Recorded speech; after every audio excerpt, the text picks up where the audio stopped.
नमस्कार दोस्तों। आपका हार्दिक स्वागत है मेरे यूट्यूब चैनल ज्ञानोदय संस्कृतम पर।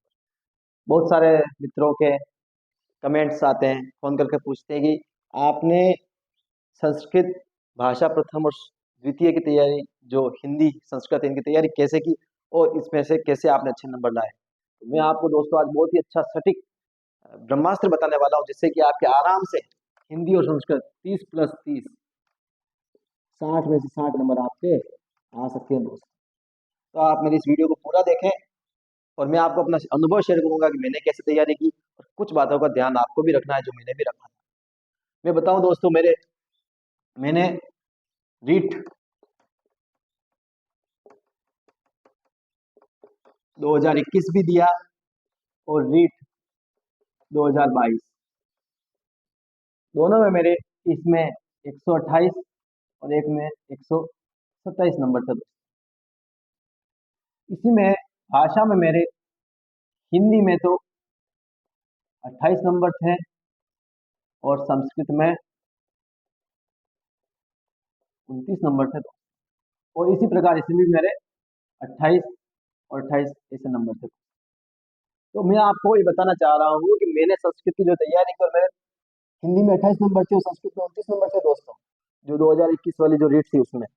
तो मैं आपको बताने वाला हूँ कि आप कैसे कम समय में अच्छे नंबर लाए, क्योंकि एक महीना बचा है, 1 मंथ, एक महीना शेष है रीट के लिए, प्री रीट का है ना दोस्तों, एक महीना शेष रह गया है। तो मैं आपको बहुत ही कुछ ऐसी टॉपिक पॉइंट्स बताऊंगा जिससे कि आपके आराम से 60 में से 60 नंबर आप ला सकते हैं। सबसे कुछ बातों का आप ध्यान को रखना होगा। मैं कुछ बातें यहाँ लिख रहा हूँ कि आपको फर्स्ट तो बात का ध्यान रखना है आपको कि दोनों भाषाओं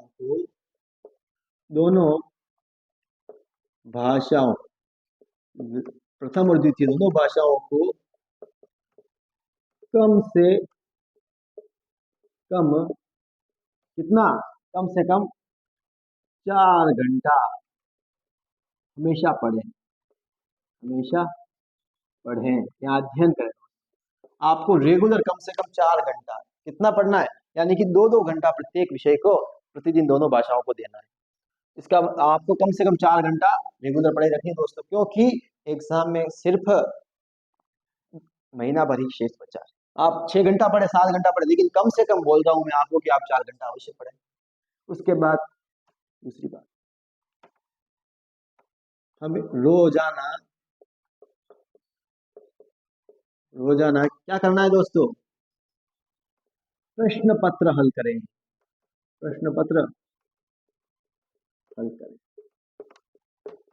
आपको अब प्रतिदिन दोनों भाषाओं का या सभी पूरी सब्जेक्ट 5 सब्जेक्ट का हमेशा कम से कम एक मॉडल पेपर तो सोल्व करना ही। मॉडल पेपर का मतलब जो बाजार में मार्केट में जो प्रश्न पत्र आते हैं रीट प्री रीट के लिए, वो लाने हैं और हमेशा उनको सोल्व करना है। इससे क्या होगा दोस्तों, इससे आपको फायदा मिलेगा। एक तो आपके टॉपिक क्लियर हो जाएंगे, क्या हो जाएंगे, क्लियर, और कंफ्यूजन दूर हो जाएगा, कंफ्यूजन दूर होगा दोस्तों। और तीसरा फायदा क्या मिलेगा, परीक्षा का भय कम होगा। अगर आप रेगुलर प्रश्न पत्र सोल्व करेंगे जो प्री रीड के लिए बाजार में मिलते हैं पूरे सब्जेक्ट के, तो आपके क्या होगा, एक तो आपके जो टॉपिक है क्लियर हो जाएंगे, जो कुछ कुछ कंफ्यूजन है तो वो आपके दूर आराम से हो जाएंगे। और तीसरा, परीक्षा का जो भय रहता है दोस्तों वो भी कम हो जाएगा। तो आपको ज्यादा से ज्यादा प्रश्न पत्र हल करना है। तीसरी बात मैं आपको बताऊं, अब एक ही नोट्स या बुक से पढ़ें।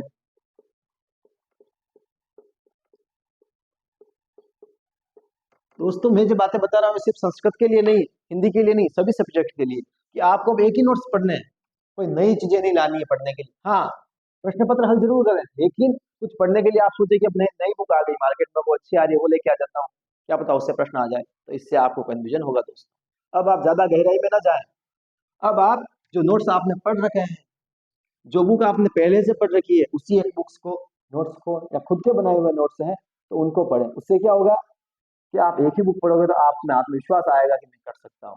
अगर आप नई बुक लाके पढ़ोगे, 3-4 नई बुकें लेके आ गए तो आप कंफ्यूज हो जाओगे, क्योंकि सभी बुक्स में, सभी नोट्स में थोड़ा बहुत तो अंतर होता ही है दोस्तों। इसीलिए आपको अब एक ही नोट्स या एक ही बुक का सहारा लेकर पढ़ना है, क्योंकि सिर्फ महीना भर ही शेष बचा है।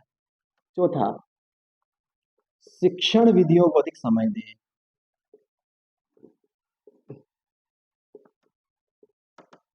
को ज्यादा पढ़े। आपको क्या करना है?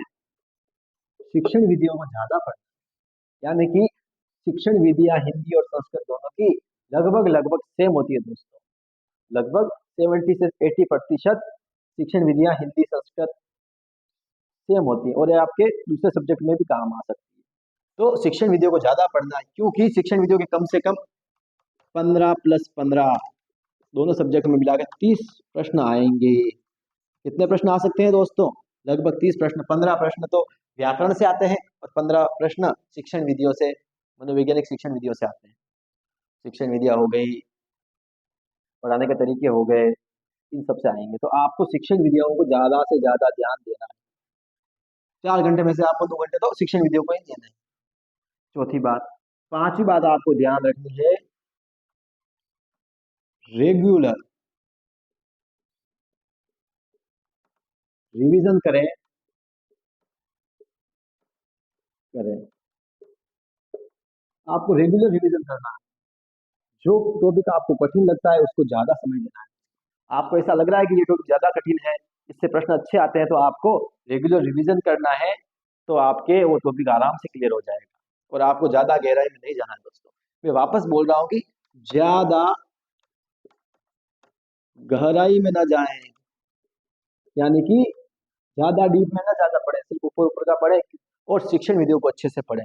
तो आप अगर ये दोनों भाषाओं को कम से कम 4 घंटा तो देना ही है, रोजाना प्रश्न पत्र हल करना है। इससे क्या क्या होगा दोस्तों? आपका टॉपिक क्लियर हो जाएगा, कंफ्यूजन दूर हो जाएगा दोस्तों, कंफ्यूजन दूर होगा और परीक्षा का भय कम होगा। फिर शिक्षण विधियों को ज्यादा समय पढ़ना है। शिक्षण विधियों को ज्यादा पढ़े तो कम से कम 30 प्रश्न, लगभग 30 प्रश्न आते हैं दोनों को मिला, और रेगुलर रिवीजन करें और अपनी मानसिकता स्थिर रखें। अपने मन को पढ़ते टाइम क्या करें? मन को स्थिर रखें, यानी कि अपने जो माइंड जो है उसको एक ही जगह रखें और उस टॉपिक को पढ़ें। आप रोजाना क्या करें? रेगुलरिटी में प्रत्येक दिन का एक टॉपिक ले लें, उस टॉपिक को क्लियर करें, उसका प्रश्न पत्र हल करें और फिर अपने को जांचें, खुद को जांचें कि मेरा कितना टॉपिक क्लियर हो गया। इस प्रकार आप आराम से 60 में से 60 नंबर इसमें लेके आ जाएंगे, यानी कि मैं मानता हूं कि आपके आराम से 60 में से 50 नंबर तो आ ही जाएंगे। मैं मानता हूं कि आप आराम से हिंदी और संस्कृत दोनों भाषाओं में 60 में से 50 या 55 नंबर आराम से ला सकते हो। कितने? 50 से 55 नंबर तो आराम से, अगर आपने, मैंने जिस हिसाब से बताया है उस हिसाब से अगर आपने पढ़ लिया तो आप आराम से 60 में से 50 नंबर ला सकते हो। और प्री रीड क्लियर करने के लिए सिर्फ अपने को 90 नंबर चाहिए, तो फिर आप पीछे बचे 90 नंबर में से आराम से अगर आप 30 नंबर भी लेके आ गए तो आपके आराम से 90 नंबर हो जाएंगे और आपके रीड क्लियर हो जाएंगे। तो आप इन मुख्य बातों को जब मैंने बताया, 4 घंटा समय दें, रोजाना प्रश्न पत्र हल करें, एक ही नोट्स बुक से पढ़ें, शिक्षण विधियों को ज्यादा पढ़ें, रेगुलर रिवीजन करें और मन को स्थिर रखें, तो आपके आराम से हिंदी और संस्कृत दोनों सब्जेक्ट में 50 नंबर तो कम से कम आ ही जाएंगे। और मैं तो मानता हूँ कि आप 60 में से 60 भी ला सकते हो दोस्तों। धन्यवाद।